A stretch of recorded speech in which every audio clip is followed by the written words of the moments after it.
Anak-anak kita bakal bahas terkait permasalahan sosial dalam masyarakat. Ini materi sebenarnya sudah pernah kita bahas kembali ya. Nah, ini adalah salah satu bentuk permasalahan sosial anak-anak yang mayoritas mungkin pernah kita lihat, di mana gelandangan banyak dijumpai di kota-kota besar. Nah, ini salah satu bentuk masalah sosial. Karena apa? Dengan adanya banyaknya orang miskin atau lebih banyaknya orang kaya atau banyaknya kenakalan remaja, itu merupakan sebuah masalah sosial. Nah, permasalahan sosial di masyarakat, masalah itu berasal dari dua kata, masalah dan sosial. Sosial membedakan yakni ekonomi, politik, fisika, dan mata-mata yang lain lah. Nah, kalau misalkan masalah sosial ini di mana adanya sebuah masalah. Ya, masalah apa? Adanya ketidakseimbangan atau ketidaksesuaian di kehidupan sosial kita. Berarti masalah sosial adanya ketidaksesuaian di kehidupan sosial kita. Nah, pengertian masalah sosial menurut Arnold, masalah sosial dapat didefinisikan sebagai suatu situasi yang telah mempengaruhi sebagian besar masyarakat, sehingga mereka percaya bahwa situasi itu adalah sebab dari kesulitan mereka. Jadi, karena keadaan, karena suatu hal yang mempengaruhi membuat kita menjadi mendapatkan masalah itu menurut Arnold. Sedangkan menurut Rapp and Selznick, masalah sosial adalah masalah hubungan sosial yang menantang masyarakat itu sendiri atau menciptakan hambatan atas kepuasan banyak orang. Masalah sosial menurut Richard adalah pola perilaku dan kondisi yang tidak diinginkan dan tidak dapat diterima oleh sebagian besar masyarakat. Nah, secara tidak langsung benar, karena apa? Masalah sosial pasti pola perilaku yang tidak diterima oleh kita sendiri, yang tidak sesuai dengan nalar atau hati nurani kita, atau sesuatu yang tidak sesuai dengan mata kita. Sedangkan Surjono Sukanto itu melihat ada ketidaksesuaian antar unsur-unsur budaya masyarakat yang membahayakan kelompok sosial. Kayak gitu. Mayoritas masalah sosial itu yang berbau membuat konflik di masyarakat atau membahayakan kehidupan bermasyarakat kita. Peperangan merupakan salah satu contoh masalah sosial. Lihat anak-anak, ini bentuk perang. Nah, lihat peperangan menyebabkan perubahan kondisi sosial masyarakat. Karena apa? Mau gak mau yang tadinya kita hidup damai, kita harus siap tiap hari was-was. Atau kita harus siap yang tadinya tiap hari belajar menggunakan pulpen atau pensil untuk menulis, sekarang ketika perang harus bersedia untuk memegang senjata. Nah, masalah sosial bagi suatu masyarakat yang berbeda bagi masyarakat lainnya, salah satunya dipengaruhi periode sejarah. Minum teh di Inggris pada abad 17-18 misalnya berbahaya bagi kesehatan dan memiskinkan bangsa.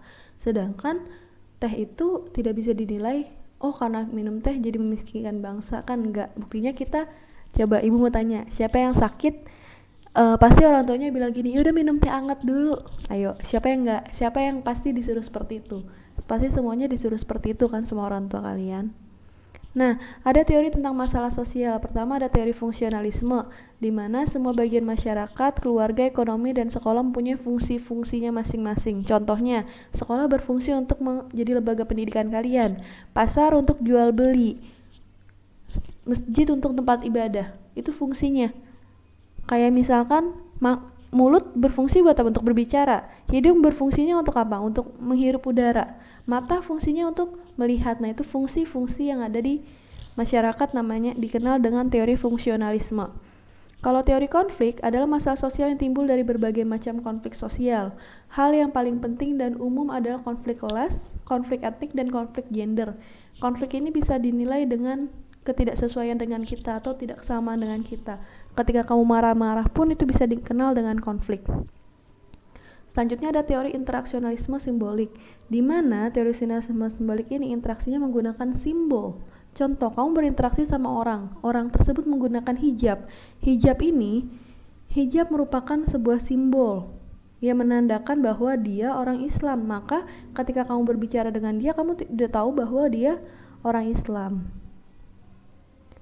Nah, teori fungsionalisme kekerasan adalah salah satu penyakit sosial yang disebabkan oleh proses sosialisasi atas norma yang tidak berjalan dengan baik. Ayo sebutkan norma-norma yang ada di kehidupan sosial kita. Ditulis di kolom komentar, itu sebagai nilai kalian.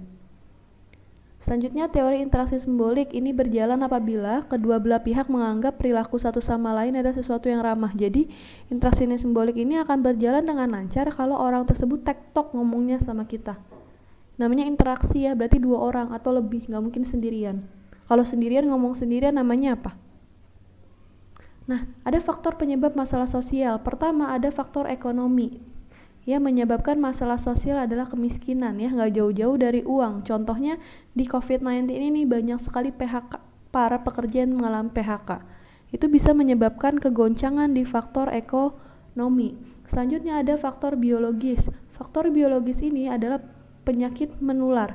Kita lagi ada faktor biologis di sini, ada COVID-19 yang akan membuat penyakit menular kita. Makanya kita disuruh social distancing. Selanjutnya ada faktor psikologis di mana adanya depresi, stres dan ingin bunuh diri. Ada faktor sosial dan kebudayaan. Di sini adanya faktor penyebabnya adanya perceraian orang tua, kriminalitas dan kenakalan remaja. Partikularisme atau universalisme. Pembahasan mengenai partikularisme tidak akan terlepas dari pembahasan salah seorang tokoh sosiologi, yakni Talcott Parsons. Parsons memperkenalkan perangkat variabel pola atau pattern variable, di mana partikularisme itu termasuk orang yang mementingkan kerabat dibandingkan orang lain. Jadi, lebih mementingkan keluarga dibandingkan orang lain. Contohnya, dalam promosi pegawai nih, lihat nih, dia lagi promosi pegawai. Dia akan menerima bagian dari keluarganya, bukan dari orang lain. Jadi dia akan, istilahnya kalau dibilang mah nepotisme ya. Nah, partikularisme dan kepentingan publik. Kelompok yang pasif adalah kelompok yang memiliki minat terhadap tertentu tapi belum menentukan pendiriannya. Jadi dia masih, saya punya minat tapi saya ragu, saya bingung mau ngapain. Nah, kalau kelompok face interest adalah kelompok yang memiliki minat terhadap sesuatu tapi belum menentukan pendirian sesuatu persoalan. Kelompok newcomer adalah kelompok yang terdiri dari golongan menengah yang rata-ratanya ingin memperjuangkan kepentingannya dan berusaha merebutkan kedudukan yang lebih tinggi di masyarakat. Nah, berbagai jenis permasalahan sosial di ranah publik. Ada kemiskinan sebagai masalah sosial. Oke. Selanjutnya, kemiskinan itu udah tahu ya, taraf hidup di bawah standar ekonomi. Ada bentuk-bentuk kemiskinan, ada kemiskinan absolut. Kemiskinan absolut ini pendapatannya di bawah garis pendapatan yang tidak cukup untuk memenuhi kebutuhan hidupnya. Kalau kemiskinan relatif, itu berdasarkan perbandingan antara pendapatan dengan pendapatan lainnya. Jadi gini, kalau absolut itu memang dia ya memang sudah di bawah garis kemiskinan atau di bawah garis standar ekonomi kita. Kalau kemiskinan relatif, kitanya melihat gaji orang lain dan kita menganggap bahwa gaji kita yang paling dikit. Nah, kalau relatif itu dari perbandingan dari pikiran kita sendiri. Kalau misalkan absolut memang yang terjadi di kehidupan kita. Ada faktor penyebab kemiskinan, itu pribadinya. Oke, apa aja kalau pribadi? Malas. Geografis karena lingkungannya, ekonomi karena pendapatannya, sosial karena kehidupan sosialnya. Penyebab faktor kemiskinan ini pertama, ini faktor pribadi. Bapak ini bisa nyoba usaha lain, tapi kenapa dia harus menjadi pengemis? Nah, kalau faktor geografis itu ada bencana banjir. Kita wilayah banjir kan? Nah, habis itu kemiskinannya faktor ekonomi, banyaknya pengangguran. Selanjutnya, penyebab kemiskinan dari faktor sosial, banyaknya pabrik yang ditutup. Oke. Anak-anak, tugas untuk kalian adalah kalian cari tahu mengenai cara untuk memperbaiki sikap agar tidak menjadi orang yang malas dan mengakibatkan kemiskinan. Oke, tugas kalian adalah cara mengatasi sikap malas agar tidak miskin.